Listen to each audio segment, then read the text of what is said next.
Сәлем, бүгінгі тақырып майдың сіңуі.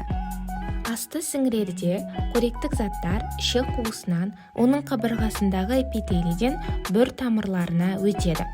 Ішек бүрін қаптаған әр жиекті эпителийдің ішкі бетінде 1000-нан 3000-ға дейінгі өте ұсақ, әрбіреуінің ұзындығы 1-3 микрометр болып келетін микробүрлер болады.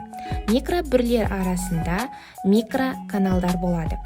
Осы микробүрлер мен микротүтікшелер ішектің кілегейлі қабығының сіңіру беткейін кемінде 40 есе ұлғайтып, қоректік заттар сіңуіне қажетті жағдай жасайды.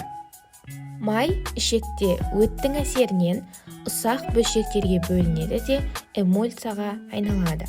Май гидролизінен пайда болған өнімдер май қышқылы, моноглицериттер, триглицериттер және өт қышқылының тұздары бірігіп мицелланы құрайды. Жасуша митохондрийлерінде түзілген май молекуласы, холестерол, фосфолипид және глобулин молекулалары бірігіп хеломикрон түзеді.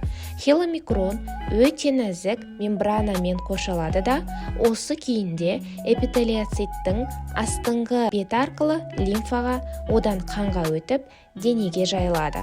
Май ішек эпителиоциттерінде, бауырда, май тіндерінде синтезделінеді.